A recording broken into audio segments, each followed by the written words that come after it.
ഇവളിങ്ങനെ leader കളിക്കുന്നത് ദാലിക്ക് ഒട്ടും ഇഷ്ടപ്പെട്ടിട്ടില്ല. പക്ഷേ ഇതുവരെ അവൾക്ക് പെർഫോം ചെയ്യാൻ ഷാവോ ഒരു ചാൻസ് പോലും കൊടുക്കുന്നില്ല. അപ്പോഴാണ് ആ സിത്താർ തനിയെ സൗണ്ട് ഉണ്ടാക്കാൻ തുടങ്ങിയത്. ആരോ കരയുന്നത് പോലെയുള്ള ശബ്ദമാണ് അവർ കേൾക്കുന്നത്. ആദ്യം അതെവിടെ നിന്നാണെന്ന് അവർക്ക് മനസ്സിലാവുന്നില്ല. പിന്നീടാണ് ആ സിത്താറിൽ നിന്നാണ് സൗണ്ട് കേൾക്കുന്നതെന്ന് അവർ അറിയുന്നത്. എല്ലാവരും പേടിച്ച് അങ്ങോട്ടും ഇങ്ങോട്ടും ഓടുന്ന കൂട്ടത്തിൽ ആ മെഴുകുതിരുന്ന സ്റ്റാൻഡിലും ആരോ തട്ടുന്നുണ്ട്. അതോടെ ആ മെഴുകുതിരിയുടെയൊക്കെ നിറം മാറുന്നു. മാത്രമല്ല അവിടെ പെട്ടെന്ന് കാറ്റ് വീശുകയും അന്തരീക്ഷം പേടിപ്പെടുത്തുന്നതാവുകയും ചെയ്യുന്നു. അതേപോലെ അവിടെ ഉണ്ടായിരുന്ന കുറേ കർട്ടനുകൾ താഴെ പോയിട്ട് കുറച്ച് കണ്ണാടികൾ തെളിയുന്നുണ്ട്. ആ കണ്ണാടികളിൽ നിന്നൊക്കെ ലേസർ ലൈറ്റുകൾ പോലെ ചുറ്റും കുറേ ലൈറ്റുകൾ പായാനും തുടങ്ങുന്നു. ഈ ലൈറ്റുകൾ ചെന്ന് പതിക്കുന്നിടത്ത് ഉണ്ടായിരുന്നതൊക്കെ നശിക്കുന്നത് എല്ലാവരും ശ്രദ്ധിക്കുന്നുണ്ട്. കുറേ പുല്ലുകളൊക്കെ ഇത് ചെന്ന് വീണപ്പോൾ അരിഞ്ഞു പോകുന്നു. അതേപോലെ ലൈറ്റുകളും മുറിഞ്ഞ് വീഴുന്നുണ്ട്. ഈ ലേസറുകൾക്ക് ബ്ലേഡ് പോലെ മൂർച്ചയുണ്ടെന്ന് അതോടെ അവർക്ക് മനസ്സിലാവുന്നു. അത് ഏൽക്കാതിരിക്കാനായി എല്ലാവരും അങ്ങോട്ടും ഇങ്ങോട്ടും ഓടുന്നുണ്ട്. ഷാവോയ്ക്കും ദാൽക്കും ഒക്കെ നല്ല മെയ്വഴക്കമുള്ളതിനാൽ വലിയ കുഴപ്പം സംഭവിക്കുന്നില്ല. അവർ അതിൽ നിന്നൊക്കെ സേഫായിട്ട് ഒഴിഞ്ഞു മാറുന്നുണ്ട്. പക്ഷേ ഇങ്ങനെ അഭ്യാസമൊന്നും അറിയാത്ത ചില പെൺകുട്ടികളൊക്കെ നന്നായി പാടുപെടുന്നു. നേരത്തെ ഷാവോ അടികൊടുത്ത ആ പെണ്ണും ഇതുപോലെ ഇവിടുത്തെ പെട്ടുപോകുന്നുണ്ട്. പക്ഷേ അവളെ ആ സമയത്ത് ഷാവോ തന്നെ സഹായിക്കുന്നു. അങ്ങനെ ഒരുമാതിരി എല്ലാവരും സേഫായിട്ടുള്ള സ്ഥലത്തേക്ക് മാറുന്നു. ഒരാൾ മാത്രം ഇതിനുള്ളിൽ പെട്ടുപോകുന്നുണ്ട്. അതിന് അനങ്ങാൻ പറ്റാത്ത അവസ്ഥയിൽ ഇങ്ങനെ നിൽക്കുകയാണ്. ഷാവോ റിസ്ക് എടുത്ത് അങ്ങോട്ടേക്ക് പോയി ആ പെൺകുട്ടിയെ രക്ഷപ്പെടുത്തി കൊണ്ടുവരുന്നു. പക്ഷേ അക്കൂട്ടത്തിൽ അവളുടെ ചെവി ആ ലൈറ്റ് ബീമുകളിലൊന്നിൽ തട്ടി മുറിയുന്നുണ്ട്. അങ്ങനെ അതിൽ ബ്ലഡ് പറ്റിയതോടെ ആ സിത്താറിൽ പുതിയൊരു സ്ട്രിങ് വരുന്നത് അതിൻ്റെ അടുത്ത് നിൽപ്പുണ്ടായിരുന്ന ദാലി കാണുന്നു. അതോടെ ഗിത്താറിൽ ഇനി കംപ്ലീറ്റ് ആവാനുള്ള സ്ട്രിങ്ങുകൾ വരണമെങ്കിൽ അതിന് ബ്ലഡ് നൽകണമെന്ന് അവർക്ക് മനസ്സിലാവുന്നു. അപ്പോഴാണ് ഷാവോയുടെ കയ്യിലുള്ള കുഞ്ഞ് ലീഫ് അവളോട് മിസ്സിംഗ് ആയിട്ടുള്ള സ്ട്രിങ്സ് ഈ ബീമുകളുടെ ഇടയിൽ എവിടെയെങ്കിലും കാണും, അത് തിരയാനായി പറയുന്നത്. അങ്ങനെ ഷാവോ അത് തിരയാനായി പോകുന്നുണ്ട്. ബാക്കി പെൺകുട്ടികളെല്ലാം കൂടി ആരാണ് ബ്ലഡ് നൽകാൻ പോകുന്നതിനെക്കുറിച്ച് തർക്കവും തുടങ്ങുന്നു. ചിലരൊക്കെ തങ്ങൾക്ക് പകരം ബ്ലഡ് കൊടുക്കാൻ തയ്യാറാവാമെങ്കിൽ വലിയ പണം നൽകാമെന്നൊക്കെ പറയുന്നുണ്ട്. പക്ഷേ ജീവിച്ചിരുന്നാൽ മാത്രമല്ലേ പണം കൊണ്ട് പ്രയോജനമുള്ളൂ. അതുകൊണ്ട് ആ നമ്പർ ഏൽക്കുന്നില്ല. പിന്നെ ഓരോരുത്തരുടെ അച്ഛന്മാരുടെയും സഹോദരന്മാരുടെയും ഒക്കെ റാങ്ക് അനുസരിച്ച് ബ്ലഡ് ഡൊണേറ്റ് ചെയ്യുന്നതിനെക്കുറിച്ചൊക്കെ അവർ ചർച്ച ചെയ്യുന്നുണ്ട്. അപ്പോൾ ആദ്യത്തെ കുറച്ച് പേർ ഡൊണേറ്റ് ചെയ്ത് കഴിയുമ്പോൾ പിന്നെ ബാക്കിയുള്ളവരുടെ ബ്ലഡ് ആവശ്യം വന്നില്ലെങ്കിൽ അതെങ്ങനെ തുല്യമാവും എന്നുള്ള സംശയം വരുന്നു. ഇങ്ങനെ പല തർക്കങ്ങളും ഇവിടെ നടന്നുകൊണ്ടിരിക്കുകയാണ്. ഷാവോ മാത്രം ഇതിലൊന്നും ശ്രദ്ധിക്കാതെ ആ കണ്ണാടികൾ എങ്ങനെ കണക്ട് ചെയ്യാം എന്നതിനെപ്പറ്റി ചിന്തിച്ചുകൊണ്ട് നിൽക്കുകയാണ്. ഈ പെൺകുട്ടികൾ തമ്മിലുള്ള തർക്കം മുറുകി അവസാനം കൂട്ടത്തിൽ ഒരാൾ വേറൊരാളിനെ ഈ ബീമുകൾക്കടുത്തേക്ക് തള്ളി എറിയുന്നുണ്ട്. അവളുടെ മുഖം മുറിഞ്ഞു എന്നാണ് അവൾ കരുതിയത്. ഭാഗ്യത്തിന് മുഖത്തിനൊന്നും സംഭവിച്ചില്ല എന്ന് പറഞ്ഞ് ഷാവോ അവളെ സമാധാനിപ്പിക്കുന്നു. അവളുടെ കൈ കുറച്ച് മുറിഞ്ഞിട്ടുണ്ടായിരുന്നു. ഇങ്ങനെ ഒരാളെ കൊന്നിട്ടാണോ നിങ്ങൾ ഈ ലെവൽ ജയിക്കാൻ പോകുന്നതെന്ന് ചോദിച്ച് ഷാവോ അവരെ വഴക്ക് പറയുന്നുണ്ട്. ആ പെണ്ണിൻ്റെ കൈ കുറച്ച് മുറിഞ്ഞിരുന്നുകൊണ്ട് ആ സ്ട്രിങ് കുറച്ചുകൂടി വലുതാവുന്നു. പക്ഷേ അത്രയും ബ്ലഡ് പോരാ, ഇനിയും കൂടുതൽ വേണമെന്ന് ദാലി പറയുന്നുണ്ട്. അടുത്തത് ആര് പോകുമെന്നുള്ള കാര്യത്തിൽ വീണ്ടും തർക്കമാവുന്നു. ഇങ്ങനെ ആരെങ്കിലും കൊന്നിട്ടല്ല ഇത് പരിഹരിക്കാൻ നോക്കേണ്ടത്, മറ്റെന്തെങ്കിലും സൊല്യൂഷൻ കണ്ടെത്താൻ ശ്രമിക്കണമെന്ന് പറഞ്ഞ് ഷാവോ അവരെ വഴക്ക് പറയാൻ തുടങ്ങുന്നുണ്ട്. അവരെല്ലാം കൂടി ഹാങ്ങിങ്ങിന് ബ്ലഡ് കൊടുക്കാനായി തള്ളിയിടാൻ തുടങ്ങുന്നു. അപ്പോഴും ഷാവോ എതിർക്കുന്നുണ്ട്. ആരെങ്കിലും ബ്ലഡ് കൊടുക്കാൻ തയ്യാറായില്ലെങ്കിൽ നമുക്ക് ഇവിടെ നിന്ന് പുറത്തു പോകാൻ പറ്റില്ല എന്ന് ദാലി പറഞ്ഞപ്പോൾ ഒരാളുടെ ജീവൻ ബലി കൊടുത്തിട്ടല്ല അങ്ങനെ ചെയ്യേണ്ടത്. ഇപ്പോൾ തന്നെ ഇവിടെ ഒരു ഗോസ്റ്റ് ഉണ്ട്, ഇനി 3-4 ഗോസ്റ്റുകളെ കൂടി ആക്കാൻ നിങ്ങൾക്ക് ഉദ്ദേശമുണ്ടോ എന്ന് ചോദിച്ച് ഷാവോ ദാലിയെയും വഴക്ക് പറയുന്നു. അങ്ങനെ തൽക്കാലം അവരുടെ അടിയൊക്കെ ഒന്ന് ശാന്തമാക്കിയിട്ട് ഷാവോ വീണ്ടും ആ കണ്ണാടികൾ നിരീക്ഷിക്കാൻ തുടങ്ങുന്നു. ഈ സമയത്ത് പെൺകുട്ടികൾ വീണ്ടും ചർച്ച ചെയ്യുന്നുണ്ട്. പക്ഷെ അവളൊന്നും കാര്യമാക്കാതെ കണ്ണാടികളുടെ അടുത്തേക്ക് ആ ഭീമകൾക്കിടയിലൂടെ പോവുകയാണ്. കുഞ്ഞു ലീഫും അവളെ സഹായിക്കുന്നുണ്ട്. ആ കണ്ണാടികളിൽ എന്തോ എഴുതിയിരിക്കുന്നത് ഷാവോ കാണുന്നു. അതൊക്കെ ആ സിത്താറിൻ്റെ സ്ട്രിങ്ങുമായി കണക്ട് ചെയ്യപ്പെട്ടതാണ് എന്ന് ലീഫ് അവളോട് പറയുന്നുണ്ട്. മറുവശത്തും ഇതേപോലെ കണ്ണാടികൾ നിരത്തി വെച്ചിട്ടുണ്ട്. അതിലെന്താണ് എഴുതിയിരിക്കുന്നതെന്ന് ഷാവോയ്ക്ക് കാണാൻ പറ്റുന്നുണ്ടായിരുന്നില്ല. അതുകൊണ്ട് അവിടെ നിൽപ്പുണ്ടായിരുന്നവരിൽ ആരെങ്കിലും അതിൻ്റെ അടുത്തേക്ക് പോയി അതിൽ എന്താണ് എഴുതിയിരിക്കുന്നതെന്നൊന്ന് പറഞ്ഞു തരാമോ എന്ന് ഷാവോ ചോദിക്കുന്നു. നേരത്തെ അവൾ ഹെൽപ്പ് ചെയ്ത 3 പേരും കൂടി അങ്ങോട്ടേക്ക് പോയിട്ട് അതിലെന്താണ് എഴുതിയിരിക്കുന്നതെന്ന് അവളോട് വിളിച്ച് പറയുന്നു. അതോടെ ഇത് ആ സിത്താറിൻ്റെ സ്ട്രിങ്ങുമായിട്ട് കണക്ട് ചെയ്തതാണ് എന്ന് ഷാവോയ്ക്ക് ഉറപ്പാവുന്നു. അങ്ങനെ ഷാവോ പരസ്പരം കണക്ഷനുള്ള 2 കണ്ണാടികളിലെ ബീമുകൾ തമ്മിൽ കണക്ട് ചെയ്യിക്കാനായി ശ്രമിക്കുന്നു. അതിന് ഒരു സൈഡിലുള്ള കണ്ണാടി നീക്കിക്കൊണ്ടാണ് അവൾ ട്രൈ ചെയ്തത്. പക്ഷേ അവൾക്ക് ഒറ്റയ്ക്ക് അത് സാധിക്കുമായിരുന്നില്ല. മറുവശത്തെ കണ്ണാടി തനിയെ നീങ്ങിയിട്ട് അത് ഇവർക്ക് അപകടം വരുന്ന രീതിയിലൊന്ന് ചലിക്കുന്നുണ്ട്. അതോടെ നീ ഞങ്ങളെ കൊല്ലാൻ നോക്കുകയാണോ എന്ന് ചോദിച്ച് എല്ലാവരും ബഹളം വയ്ക്കുന്നു. ഇതെനിക്ക് ഒറ്റയ്ക്ക് ചെയ്യാൻ പറ്റില്ല. 2 കണ്ണാടികളും തമ്മിൽ ഒരുമിച്ച് കണക്ട് ചെയ്താൽ മാത്രമേ ആ സിത്താറിൻ്റെ സ്ട്രിങ്ങുകൾ പ്രത്യക്ഷമാവുകയുള്ളൂ. അതിനെനിക്ക് മറ്റൊരാളുടെ സഹായം കൂടി ആവശ്യമാണ്. മറുവശത്തേക്ക് പോയി ആരെങ്കിലും എന്നെ അതിനൊന്ന് ഹെൽപ്പ് ചെയ്യുമോ എന്ന് ഷാവോ വിളിച്ചു ചോദിക്കുന്നുണ്ടെങ്കിലും ആരും അതിന് തയ്യാറാവാതെ തിരിഞ്ഞു നിൽക്കുന്നു. പുറത്തു നിന്ന് ഇത് വാച്ച് ചെയ്യുന്നുണ്ടായിരുന്ന പിയാനും എല്ലാവരും കൂടി ഒരുമിച്ച് നിന്നാൽ മാത്രമേ അവർക്ക് ഈ ടാസ്ക് ജയിക്കാൻ പറ്റുകയുള്ളൂ. ഷാവോ എത്ര മിടുക്കിയായാലും ഒറ്റയ്ക്ക് അവൾക്കിത് ജയിക്കാൻ പറ്റില്ല എന്ന് വിഷമത്തോടെ പറയുന്നുണ്ട്. അപ്പോഴാണ് ഷാവോ നേരത്തെ ഹെൽപ്പ് ചെയ്ത ആ പെൺകുട്ടി കുറച്ച് മുമ്പ് ഷാവോ തൻ്റെ ജീവൻ രക്ഷിച്ചില്ലായിരുന്നെങ്കിൽ താനിപ്പോൾ ജീവനോടെ ഉണ്ടാവുമായിരുന്നില്ല. അതുകൊണ്ട് ഈ റിസ്ക് എടുക്കാൻ തയ്യാറാണെന്ന് പറഞ്ഞ് ഷാവോയെ ഹെൽപ്പ് ചെയ്യാൻ തയ്യാറായിട്ട് മറുവശത്തേക്ക് എന്ന് ഷാവോ പറഞ്ഞ കണ്ണാടി അവൾക്ക് നേരെ കണക്ട് ചെയ്യാനായി ശ്രമിച്ചത്. അങ്ങനെ അവർ 2 പേരും കൂടി 2 വശത്തു നിന്നും കൂടി ട്രൈ ചെയ്ത് ആ രണ്ട് കണ്ണാടികളിലെയും ബീമുകൾ ഒരുമിച്ചാക്കുന്നു. അങ്ങനെ ആയപ്പോൾ അത് അപ്രത്യക്ഷമാവുന്നുണ്ട്. അങ്ങനെ അത് വർക്കാവുമെന്ന് ഷാവോയ്ക്ക് മനസ്സിലാവുന്നു. അതോടെ അവൾ സന്തോഷത്തോടെ അടുത്ത കണ്ണാടിയുടെ അടുത്തേക്ക് പോകുന്നു. പക്ഷേ അതിൻ്റെ നേരെയുള്ള കണ്ണാടിയുടെ അടുത്തേക്ക് പോകാൻ മറ്റേ പെൺകുട്ടിക്ക് സാധിക്കുമായിരുന്നില്ല. അത് കുറച്ചുകൂടി ഹൈറ്റിലായിരുന്നു. ആ പെൺകുട്ടി ദാലിയോട് സഹായം ചോദിക്കുന്നു. ഇത്തവണ ദാലി സഹായിക്കാൻ തയ്യാറാവുന്നുണ്ട്. അവൾക്ക് കുറച്ചുകൂടി മാർഷൽ ആർട്സ് ഒക്കെ അറിയാവുന്ന കൂട്ടത്തിലാണല്ലോ. അങ്ങനെ അവൾ പറഞ്ഞു എന്ന് മറ്റേ കണ്ണാടി തിരിച്ച് ഷാവോയുടെ നേർക്കാക്കുന്നു. അങ്ങനെ ആ ഭീമം അപ്രത്യക്ഷമാവുന്നുണ്ട്. ബാക്കിയുള്ള കണ്ണാടികളും യോജിപ്പിക്കുന്നതിന് ദാലി തന്നെ ഹെൽപ്പ് ചെയ്യുന്നു. അങ്ങനെ അവർ ആ പ്രശ്നം സോൾവ് ചെയ്യുന്നുണ്ട്. ഇവർ ഇത്ര പെട്ടെന്ന് ഇത് സോൾവ് ചെയ്യുമെന്ന് പിയാൻ കരുതിയിരുന്നതല്ല. അതുകൊണ്ട് അവൾ ശരിക്കും ഹാപ്പി ആവുന്നു. ഇതിനു മുമ്പ് ഈ ടെസ്റ്റിൽ പങ്കെടുത്ത ആരും ഇത്ര വേഗത്തിൽ ഇത് പാസ്സായിട്ടില്ല. ഇതിൻ്റെ മുക്കാൽ ഭാഗം പോലെ എത്താൻ ആർക്കും പറ്റിയിട്ടില്ല എന്നൊക്കെ അവൾ സന്തോഷത്തോടെ പറയുന്നുണ്ട്. അപ്പോഴാണ് മുമ്പത്തെ ടെസ്റ്റ് പോലെയല്ല, ഇതിൽ കുറേ മാറ്റങ്ങൾ കൂടി വരുത്തിയിട്ടുണ്ട്. എപ്പോഴും ഒരേപോലെ ആയാൽ ഒരു ത്രില്ലില്ലല്ലോ. കുറച്ച് അഡീഷണൽ കാര്യങ്ങൾ കൂടി ആഡ് ചെയ്തിട്ടുണ്ട്. അതൊക്കെ കാണാനിരിക്കുന്നതേ ഉള്ളൂ എന്ന് ബാക്കി രണ്ടുപേരും പറഞ്ഞത്.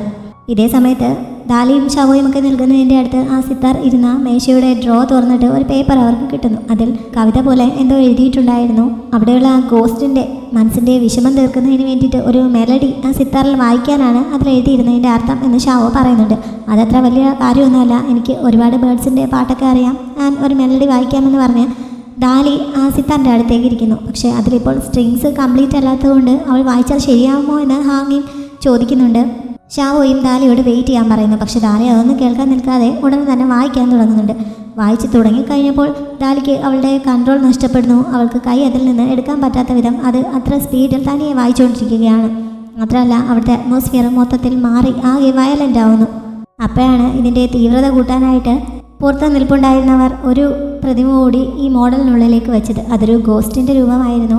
ആ ഗോസ്റ്റ് ഇവരുടെ മുന്നിലേക്ക് വരുന്നു. അതിനെ കണ്ടവിടെ എല്ലാവരും പേടിച്ച് ഓടി ഒളിക്കുന്നുണ്ട്. ദാലിക്ക് മാത്രം അവിടെ നിന്ന് എഴുന്നേക്കാൻ പറ്റുന്നില്ല. അവളുടെ കൈയൊക്കെ മുറിഞ്ഞ് ചോര വരാൻ തുടങ്ങിയിരുന്നു. എന്ത് ചെയ്യണമെന്നറിയാതെ അവൾ അവിടെ നിന്ന് കരയുകയാണ്. അവസാനം ഷാവോയോട് തന്നെ അവൾ സഹായിക്കണമെന്ന് വിളിച്ച് കരയുന്നുണ്ട്. ഷാവോ ദാലിയുടെ ആ വിളി കേട്ടപ്പോഴേക്കും ഇതുവരെ അവൾ ചെയ്തതൊക്കെ മറന്ന് അവളെ സഹായിക്കാൻ തയ്യാറാവുന്നുണ്ട്. അവൾ ഫയർ ടെക്നിക്ക് ഉപയോഗിച്ച് ദാലിയെ താഴെ വീഴ്ത്തിക്കുന്നു. അങ്ങനെ സിത്താറിൽ നിന്നും ദാലി തൽക്കാലം രക്ഷപ്പെടുന്നുണ്ട്. സിത്താറിൻ്റെ ശബ്ദവും നിലയ്ക്കുന്നു. അതോടെ അവിടെ വീശിയിരുന്ന കാറ്റും കുറയുന്നുണ്ട്. ഷാവോ ഇതുവരെ ആ മെഴുകുതിരി അണയാതെ അതിനെ പ്രൊട്ടക്റ്റ് ചെയ്തുകൊണ്ട് അതിൻ്റെ അടുത്ത് നിൽക്കുകയായിരുന്നു. കാറ്റ് കുറഞ്ഞതോടെ അവൾ അവിടെ നിന്ന് മാറി ഗോസ്റ്റിനെ നേരിടാൻ ശ്രമിക്കുന്നു. ഹോങ്ങിയെ മുമ്പ് പറഞ്ഞു കൊടുത്തിട്ടുണ്ടായിരുന്ന അറിവ് വെച്ച് അവൾ ദാലിയുടെ സഹായത്തോടെ തീയും കാറ്റും ഒരുമിച്ച് ഉപയോഗിച്ച് ആ ഗോസ്റ്റിനെ നശിപ്പിക്കുന്നുണ്ട്. ആ ശ്രമത്തിനിടയിൽ അവളുടെ ദേഹത്തൊക്കെ കരിയും പുകയും ആവുന്നു. പക്ഷെ അവൾക്ക് കുഴപ്പമൊന്നും പറ്റുന്നില്ല. അവൾ സേഫാണോ എന്ന് ദാലി നോക്കുന്നുണ്ട്. അതേപോലെ ദാലിയുടെ കൈ എങ്ങനെയുണ്ടെന്ന് ഷാവോയും തിരക്കുന്നു. കുഴപ്പമൊന്നുമില്ല എന്ന് ദാലി പറയുന്നുണ്ട്. ഈ ഗോസ്റ്റിനെ നശിപ്പിച്ചു കഴിയുമ്പോൾ വാതിൽ തുറക്കും എന്നായിരുന്നല്ലോ പിയാൻ മുമ്പ് ഇവരോട് പറഞ്ഞിരുന്നത്. പക്ഷെ ഇതുവരെ വാതിൽ തുറന്നിട്ടില്ല എന്ന് ആരോ പറയുന്നുണ്ട്. അത് പറഞ്ഞു തീർന്നപ്പോഴേക്കും വാതിൽ തുറക്കുന്നുണ്ട്. പക്ഷെ ഒരു വാതിലായിരുന്നില്ല തുറന്നത്. അവിടെ 4 വശത്തായി 4 വാതിലുകൾ തുറക്കപ്പെടുന്നുണ്ട്. ഏത് വാതിലിലൂടെ പോകണം എന്ന കാര്യത്തിലായി പിന്നെ എല്ലാവർക്കും കൺഫ്യൂഷൻ. എല്ലാവരും ദാലിയോട് അഭിപ്രായം ചോദിക്കുന്നു. എല്ലാ വാതിലും ഓക്കെ ആണെന്നാണ് എനിക്ക് തോന്നുന്നതെന്ന് പറഞ്ഞ് ദാലി ഒരു വാതിൽ ചൂസ് ചെയ്യുന്നുണ്ട്. അവൾ അതുവഴി പോയപ്പോൾ അവളുടെ പുറകെ കുറേ പേർ ആ വഴി പോകുന്നുണ്ട്. 1-2 പേർ വേറെ വഴികളിലൂടെ പോകുന്നു. ഷാവോ അവിടെ തന്നെ നിൽക്കുകയാണ്. അവളുടെ അടുത്ത് ഹ്വാങ്ങിങ്ങും ഉണ്ട്. ഷാവോയുടെ മുഖത്തൊക്കെ പറ്റിയിരിപ്പുണ്ടായിരുന്ന കരി ഹ്വാങ്ങിങ് തുടച്ചു കൊടുക്കുന്നുണ്ട്. എല്ലാ വഴിയിലൂടെ പോയവരും എത്തിപ്പെട്ടത് മറ്റൊരു ഹാളിലേക്കായിരുന്നു. അവിടെ നടുക്കൊരു പാത്രത്തിൽ കുറേ ബ്ലഡും ചുറ്റും പല ദിക്കുകളിലേക്ക് നോക്കിയിരിക്കുന്ന 5 പ്രതിമകളും ഉണ്ടായിരുന്നു. അതിൻ്റെ അടുത്തേക്ക് പോകാൻ എല്ലാവരും മടിച്ചു നിൽക്കുകയാണ്. ഈ സമയത്താണ് ഷാവോ അങ്ങോട്ടേക്ക് എത്തിയത്. അവൾ ധൈര്യപൂർവ്വം അതിൻ്റെ അടുത്തേക്ക് നിന്ന് ആ മെഴുകുതിരിയുമായിട്ട് ഓരോന്ന് പരിശോധിക്കുന്നു. പക്ഷേ അവൾക്ക് പ്രത്യേകിച്ച് ഒരു ഐഡിയയും കിട്ടുന്നില്ല. അങ്ങനെ അവൾ കുഞ്ഞു ലീഫിനോട് സഹായം ചോദിക്കുന്നുണ്ട്. ആ പ്രതിമകളൊക്കെ കുറച്ച് ഭാഗം മുറിഞ്ഞു പോയ നിലയിലായിരുന്നു. അതിൻ്റെ അർത്ഥം ഇതിനൊന്നും ഹൃദയമില്ല എന്നാണ്. മാത്രമല്ല ഇതിൻ്റെ എല്ലാം രൂപം മനുഷ്യരുടെ ഉള്ളിലുള്ള ദുരാഗ്രഹങ്ങളുടെ പ്രതീകങ്ങളായിട്ടാണ് എന്നൊക്കെ കുഞ്ഞു ലീഫ് അവൾക്ക് പറഞ്ഞു കൊടുക്കുന്നുണ്ട്. ബാക്കി കാര്യങ്ങളൊക്കെ അവൾ തനിയെ കണ്ടുപിടിക്കാനും പറയുന്നു. ഷാവോ ആ പ്രതിമകളിലുണ്ടായിരുന്ന മെഴുകുതിരികൾ കത്തിക്കാൻ ശ്രമിക്കുന്നുണ്ടെങ്കിലും അതിലൊന്നും തീ പിടിക്കുന്നില്ല. അവസാനം അവൾ നേരത്തെ മെഴുകുതിരി വെച്ചതുപോലെ ഒരു ബോക്സ് അവിടെ കാണുന്നുണ്ട്. അതിൽ മെഴുകുതിരി കൊണ്ടുവച്ചതോടെ അവിടെ ഉണ്ടായിരുന്ന ബാക്കി വിളക്കുകൾ തനിയെ തെളിയുന്നു. പക്ഷെ ആ പ്രതിമകളിലെ മെഴുകുതിരികൾ ഇപ്പോഴും കത്തിയിട്ടില്ല. ഷാവോ ആണല്ലോ അതൊക്കെ കണ്ടുപിടിച്ചത്. അതുകൊണ്ട് ഇതുവരെ ദാലിക്കൊപ്പം നിന്നിരുന്ന പെൺകുട്ടികളെല്ലാം കൂടി ഷാവോയുടെ അടുത്തേക്ക് വന്ന് അവളെ പുകഴ്ത്തി തങ്ങളെ കൂടി ഹെൽപ്പ് ചെയ്യണമെന്ന് അവളോട് റിക്വസ്റ്റ് ചെയ്യുന്നു. ഷാവോ അത് സമ്മതിക്കുന്നുണ്ട്. ഇപ്പോൾ ദാലിയുടെ അടുത്ത് ആകെ 2 പേർ മാത്രമേ ഉള്ളൂ. ഇങ്ങനെ ബാക്കി എല്ലാവരും ഓടിപ്പോയത് ഇവർക്ക് ഇഷ്ടപ്പെടുന്നില്ല. പക്ഷേ ദാലി അതൊന്നും മൈൻഡ് ചെയ്യാതെ എന്തെങ്കിലും ക്ലൂ കിട്ടുമോ എന്ന് തിരിയാൻ തുടങ്ങുന്നു. ഈ സമയത്ത് ഷാവോയുടെ മുന്നിലുണ്ടായിരുന്ന പ്രതിമ തനിയെ തിരിഞ്ഞ് അവളുടെ നേർക്കാവുന്നു. അതിലേക്ക് നോക്കിയതും ഷാവോയ്ക്ക് ഒരു കാരണവുമില്ലാതെ ചുറ്റും നിൽപ്പുണ്ടായിരുന്ന പെൺകുട്ടികളോട് അസൂയ ഫീൽ ചെയ്യാൻ തുടങ്ങുന്നു. പോരാത്തതിന് ആ പ്രതിമയുടെ ഇടയിലൂടെ പ്രിൻസസ് നിങ്യാനെയും അവൾ ഈ സമയത്ത് കാണുന്നുണ്ട്. പ്രിൻസസിനെ കണ്ടപ്പോൾ ഹോങ്ങി എപ്പോഴും അവളെ പറ്റിയാണ് ചിന്തിക്കുന്നത്, എന്നെ ഓർക്കറിയില്ല എന്ന് പറഞ്ഞ് ഷാവോയ്ക്ക് അവളോടും അസൂയ തോന്നുന്നു. എന്നിട്ട് അവളെ അറ്റാക്ക് ചെയ്യാനായി തയ്യാറെടുക്കുന്നുണ്ട്. പുറത്ത് ഇത് വാച്ച് ചെയ്തുകൊണ്ട് നിൽക്കുകയായിരുന്ന റേയ്ക്കും സുരയ്ക്കുമൊക്കെ ഇത് കണ്ടപ്പോൾ ശരിക്കും സന്തോഷമാവുന്നുണ്ട്. തങ്ങൾ പ്രതീക്ഷിച്ചതുപോലെയൊക്കെ കാര്യങ്ങൾ നടക്കും എന്നുള്ള സന്തോഷത്തിലാണ് അവർ. പിയാൻ മാത്രം ആകെ വിഷമിച്ച് നിൽക്കുകയാണ്. ഷാവോ ഇങ്ങനെ പരിസരം മറന്നതുപോലെ നിൽക്കുന്നതുകൊണ്ട് ഹ്വാങ്ങിങ് അവളെ പിടിച്ച് കുലുക്കുന്നു. പെട്ടെന്ന് ഷാവോയ്ക്ക് പരിസരബോധം വരുന്നുണ്ട്. കുറച്ച് നേരത്തേക്ക് തനിക്ക് എന്താണ് സംഭവിച്ചതെന്ന് ഷാവോയ്ക്ക് മനസ്സിലാവുന്നില്ല. ഈ സമയത്ത് അവിടെ ഉണ്ടായിരുന്ന ബാക്കി പെൺകുട്ടികളും ഓരോരോ കാരണങ്ങൾ പറഞ്ഞ് തമ്മിൽ അടിയുണ്ടാക്കാൻ തുടങ്ങുന്നു. കുറച്ചു നേരം ഇത് വാച്ച് ചെയ്തപ്പോൾ ആ പ്രതിമകളാണ് ഇതിന് കാരണമെന്ന് ഷാവോയ്ക്ക് മനസ്സിലാവുന്നുണ്ട്. ഷാവോ അവരോടെല്ലാം മതിയാക്കാൻ വിളിച്ചു പറയുന്നതുകൊണ്ട് അവരുടെ ഇടയിൽ ചെന്ന് അവരെ പിടിച്ചു മാറ്റാനും ശ്രമിക്കുന്നു. പക്ഷേ ആരും അത് കേൾക്കുന്നത് പോലുമില്ല. അപ്പോഴേക്കും അവിടെ ഉണ്ടായിരുന്ന പ്രതിമകളിൽ ഓരോന്നായി തനിയെ നിരങ്ങി നീങ്ങാൻ തുടങ്ങുന്നു.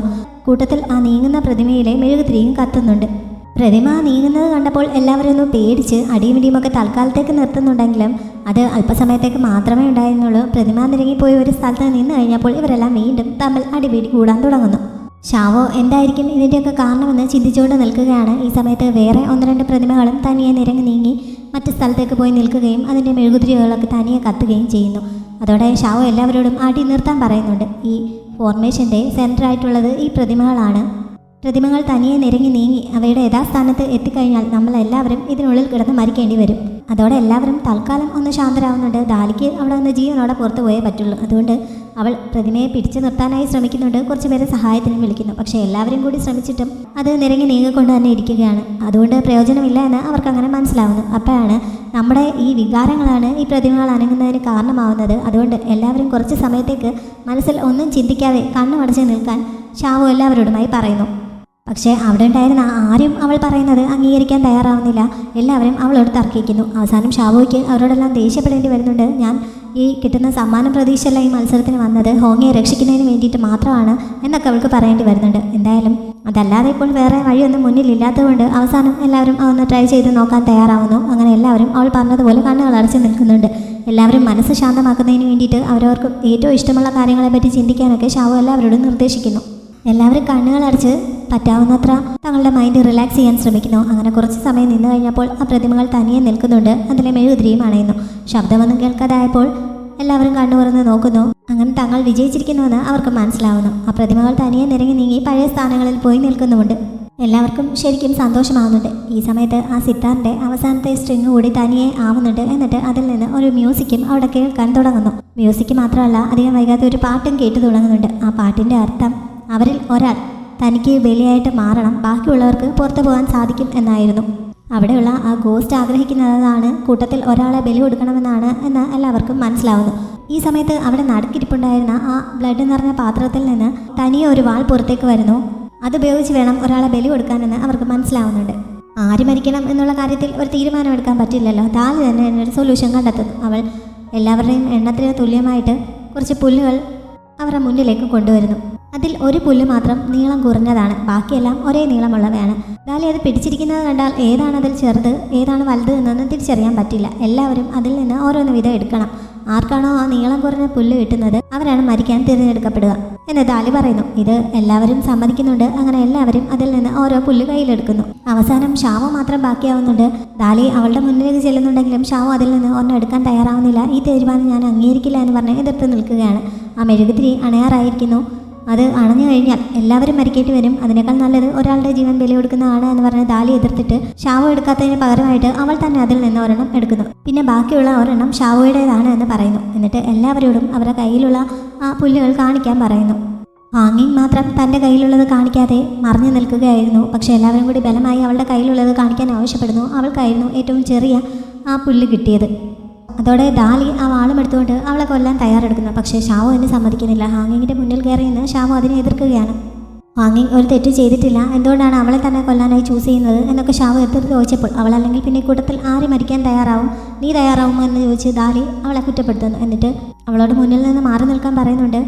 ബാക്കി എല്ലാവരും ഷാവോയ്ക്ക് എതിരായി തിരിയുന്നു. ഹാങ്ങിങ് ആണ് കൂട്ടത്തിലേക്ക് ഏറ്റവും മടിച്ചിയും ബുദ്ധിയില്ലാത്തവളുമൊക്കെ. അതുകൊണ്ട് മരിക്കാൻ ഏറ്റവും യോഗ്യത അവൾക്കാണ് എന്ന് പറഞ്ഞ് എല്ലാവരും കൂടി അവളെ കൊല്ലണമെന്ന് പറഞ്ഞ് ബഹളം വയ്ക്കാൻ തുടങ്ങുന്നു. പക്ഷേ ഷാവോ അവരുമായിട്ടെല്ലാം തർക്കിച്ച് നിൽക്കുകയാണ്. അവസാനം ദാലി അവളുടെ അടുത്തേക്ക് വന്നിട്ട് അവളെ പിടിച്ചൊരു സൈഡിലേക്ക് മാറ്റിയിട്ട് ഹാങ്ങിങ്ങിനെ കുത്താൻ ഒരുങ്ങുന്നു. പക്ഷെ കുത്ത് കൊള്ളുന്നതിന് മുമ്പ് ഷാവോ വന്ന് ആ വാളിൽ പിടിക്കുന്നുണ്ട്. അങ്ങനെ അവളുടെ കൈ മുറിയുന്നു. എന്നിട്ട് പോലും അവൾ പിടിവിടുന്നില്ല. ഇത് തെറ്റായ വഴിയാണ്, ഇനിയും ഇതിലൂടെ മുന്നോട്ട് പോകരുതെന്ന് പറഞ്ഞ് ഷാവോ ദാലിയെ വിലക്കുന്നുണ്ട്. എന്നിട്ട് ആ വാൾ അവളുടെ കയ്യിൽ നിന്ന് പിടിച്ചു വാങ്ങി താഴെ കളയുന്നു. മെഴുകുതിരി അണാറായി, ഇനി ഒട്ടും സമയം ബാക്കിയില്ല എന്ന് പറഞ്ഞ് ദാലി ധൃതി കൂട്ടുന്നുണ്ട്. ആരെങ്കിലും ആ വാളെടുത്ത് അവളെ കുത്താൻ ബാക്കിയുള്ളവർ വിളിച്ച് പറയുന്നതായിട്ട് ഷാവോ ഹുവാങ്ങിങ്ങിനെയും കൊണ്ട് ഓടി രക്ഷപ്പെടാൻ ശ്രമിക്കുന്നു. പക്ഷേ അവിടെ വാതിലുകളൊന്നും തുറന്നു കിടപ്പില്ലല്ലോ, അതുകൊണ്ട് അവർക്ക് എങ്ങോട്ട് പോകാൻ പറ്റുന്നില്ല. ഹാങ്ങിങ്ങിനെ പിടികൂടാൻ വന്നവരുമായിട്ട് ഷാമോ നല്ല രീതിയിൽ ഫൈറ്റ് ചെയ്യുന്നുണ്ട്. പക്ഷേ അവസാനം കുറച്ചുപേർ ചേർന്ന് അവളെ പിടികൂടിയിട്ട് ഹാങ്ങിങ്ങിനെ പിടിച്ച് മറ്റൊരു ഭാഗത്തേക്ക് കൊണ്ടുപോകുന്നു. ഈ സമയത്ത് ദാലി വാളും എടുത്തുകൊണ്ട് വീണ്ടും ഹാങ്ങിങ്ങിനെ കുത്താനായി ചെല്ലുന്നു. പക്ഷെ അപ്പോഴേക്കും ഷാവോ ഓടി വന്ന് അവളുടെ മുന്നിൽ കയറി നിൽക്കുന്നുണ്ട്. അങ്ങനെ ആ കുത്ത് ഷാവോയ്ക്ക് കൊള്ളേണ്ടതായിരുന്നു. പക്ഷേ ഈ സമയത്ത് അവളുടെ കയ്യിൽ കിടപ്പുണ്ടായിരുന്ന ആ ലീഫ് ഹോങ്ങിയുടെ പ്രൈമോഡിയൽ സ്പിരിറ്റിനെ സമൻ ചെയ്യുന്നു. അങ്ങനെ അവൻ വന്ന് അവളുടെ പുറകിലായിട്ട് അവളെ കവർ ചെയ്ത് നിൽക്കുന്നതിനാൽ ആ കുത്ത് അവൾക്ക് കൊള്ളുന്നില്ല. മാത്രമല്ല ആ വാൾ ഒടിഞ്ഞു പോവുകയും ചെയ്യുന്നു. ഹോങ്ങിയാണ് തന്നെ പ്രൊട്ടക്ട് ചെയ്തതെന്ന് ഷാവോ കാണുന്നുണ്ട്. മറ്റാർക്കും അവിടെ എന്താണ് സംഭവിച്ചതെന്ന് മനസ്സിലാവുന്നില്ല. ആ വാൾ എങ്ങനെ ഒടിഞ്ഞുവെന്ന് അവർ അത്ഭുതപ്പെടുന്നു. പുറത്തുനിന്ന് ഇത് വാച്ച് ചെയ്ത് നിൽപ്പുണ്ടായിരുന്ന പെയ്യും സുരയും ഒക്കെ ഇപ്പോൾ അവരെല്ലാവരും മരിക്കുന്നത് കാണാൻ സന്തോഷത്തോടെ നിൽക്കുകയായിരുന്നു. വാൾ എങ്ങനെയാണ് ഒടിഞ്ഞതെന്ന് അവർക്കും മനസ്സിലാവുന്നില്ല. ഷാവോ അവിടെ താഴെയിരിപ്പുണ്ടായിരുന്ന ഹാങ്ങിങ്ങിനെ പിടിച്ചെഴുന്നേൽപ്പിക്കാൻ നോക്കിയപ്പോഴാണ് അവളുടെ ശരീരം അവിടെയില്ല, ആത്മാവ് മാത്രമേ ഉള്ളൂ എന്ന് മനസ്സിലാവുന്നത്. ഹാങ്ങിങ് പതുക്കെ എഴുന്നേറ്റ് അവരുടെ നടുക്ക് ഭാഗത്തായി വന്ന് നിൽക്കുന്നു. ഷാവോയുടെ ശരീരത്തിൽ കൂടിയാണ് അവൾ പാസ് ചെയ്ത് പോയത്. അപ്പോഴാണ് അവിടെ ഉണ്ടായിരുന്ന എല്ലാവർക്കും അവൾ ഗോസ്റ്റ് ആണ് എന്ന് മനസ്സിലാവുന്നത്. ഇവിടുത്തെ രക്തദാഹിയായ ആ ഗോസ്റ്റ് ഞാനാണ് എന്ന് ഹാങ്ങിങ് എല്ലാവരോടുമായി പറയുന്നു. വർഷങ്ങൾക്ക് മുമ്പ് അവളും ഇവരെ പോലെ ഈ ഐലൻഡിൽ എത്തിപ്പെട്ടതാണ്. ഇപ്പോൾ ഇവരെല്ലാവരും അവളെ ഒറ്റപ്പെടുത്തിയതുപോലെ അന്ന് അവളുടെ കൂടെ ഉണ്ടായിരുന്നവരെല്ലാം അവളെ ഒറ്റപ്പെടുത്തുകയും കളിയാക്കുകയും ഒരുപാട് ഉപദ്രവിക്കുകയും ഒക്കെ ചെയ്തിരുന്നു. അവരുടെ ശല്യം സഹിക്കവയ്യാതെ അവസാനം അവൾ ജീവൻ ഒടുക്കുകയായിരുന്നു. അങ്ങനെ സൂയിസൈഡ് ചെയ്തതുകൊണ്ട് അവളുടെ ആത്മാവിന് മോക്ഷം കിട്ടുകയില്ലല്ലോ. ഡ്രീം ദേവത അവളുടെ ആത്മാവിനെ ആ ഒരു സ്ഥലത്തിനുള്ളിൽ തളച്ചിടുകയായിരുന്നു. ദേവതയ്ക്ക് 2 ലക്ഷ്യമാണ് അതുകൊണ്ടുണ്ടായിരുന്നത്. ഒന്ന്, പുതിയതായി വരുന്നവർക്ക് അവളെ ഉപയോഗിച്ച് ടെസ്റ്റ് നടത്തുക എന്നുള്ളത്. രണ്ടാമതായിട്ട് ഇങ്ങനെ എത്തുന്നവരുടെ കൂട്ടത്തിൽ ആരെങ്കിലും ആത്മാർത്ഥമായിട്ട് ഹാങ്ങിങ്ങിനോട് പെരുമാറിയാൽ അവൾക്ക് മോക്ഷം ലഭിക്കുന്നതിനത് കാരണമാകും. അങ്ങനെ അവളുടെ ആത്മാവിന് ശാന്തി കിട്ടുന്നെങ്കിൽ കിട്ടട്ടെ എന്നും ദേവത കരുതിയിരുന്നു. പക്ഷേ വർഷങ്ങളായിട്ട് അവിടെ വരുന്നവരെല്ലാം ഇപ്പോൾ ബാക്കിയുള്ളവർ ചെയ്തതുപോലെ അവളെ ഒറ്റപ്പെടുത്തുകയും അവസാനം അവിടെ ഒരാൾ മരിക്കണമെന്നുള്ള അവസ്ഥ വരുമ്പോൾ ആ വാൾ ഉപയോഗിച്ച് അവളെ തന്നെ കൊല്ലുകയുമായിരുന്നു ചെയ്തുകൊണ്ടിരുന്നത്. അങ്ങനെയുള്ള അനുഭവങ്ങൾ നിരന്തരം ഉണ്ടായി എൻ്റെ രക്തദാഹം ഒന്നുകൂടി കൂടുകയാണ് ചെയ്തിട്ടുള്ളത്. ഇതുവരെ ഇതിനുള്ളിൽ വന്നിട്ടുള്ള ആരും ജീവനോടെ ഇവിടെ നിന്ന് പുറത്ത് പോയിട്ടില്ല. ആദ്യമായിട്ടാണ് അതിനൊരു മാറ്റം ഉണ്ടാവുന്നത്. എന്നെ നല്ലൊരു ഫ്രണ്ടിനെ പോലെ കണക്കാക്കിയ ഒരാളെ എനിക്ക് ആദ്യമായിട്ട് പരിചയപ്പെടാൻ സാധിച്ചു. ഒരു സ്വാർത്ഥതയുമില്ലാതെ നമ്മളെ ഒരാൾ പ്രൊട്ടക്റ്റ് ചെയ്യുന്നത് എങ്ങനെയാണ് എന്ന് എനിക്ക് എക്സ്പീരിയൻസ് ചെയ്യാനും സാധിച്ചു എന്നൊക്കെ ഹാങ്ങിങ് ഷാവോയെ നോക്കി സന്തോഷത്തോടെ പറയുന്നുണ്ട്. എന്നിട്ട് ആ സിത്താർ അവിടേക്ക് വരുത്തിച്ചിട്ട് ഷാവോയ്ക്ക് വേണ്ടി അതിൽ ഒരു പാട്ട് വായിക്കാമെന്ന് പറഞ്ഞ് അവൾ അവിടെ പോയിരുന്ന് ഒരു മ്യൂസിക് പ്ലേ ചെയ്യാൻ തുടങ്ങുന്നു. ഇവളെ പറഞ്ഞതെല്ലാം കേട്ടിട്ട് ദാലിയും ബാക്കി പെൺകുട്ടികളുമെല്ലാം ആകെ ഷോക്കായി നിൽക്കുകയാണ്. കുറ്റബോധം കൊണ്ട് ദാലിയുടെ കണ്ണൊക്കെ നിറഞ്ഞൊഴുകുന്നുണ്ട്. എങ്ങാനും ദാലി അവളെ കൊന്നിരുന്നെങ്കിൽ എല്ലാവരും അവിടെ അതിനുള്ളിൽ തീർന്നേനെ. ഷാവോ ഇങ്ങനെ ഇടപെട്ടതുകൊണ്ട് മാത്രമാണല്ലോ ഇപ്പോൾ എല്ലാവരും രക്ഷപ്പെട്ടത്. ആ പാട്ട് വായിച്ച് തീർന്നപ്പോഴേക്കും ഹാങ്ങിങ്ങിൻ്റെ ആത്മാവിന് മോക്ഷം കിട്ടി അവിടെ നിന്ന് അപ്രത്യക്ഷമാവുന്നുണ്ട്. അങ്ങനെ അവരെല്ലാവരും ആ ടെസ്റ്റ് പാസ്സാവുന്നു.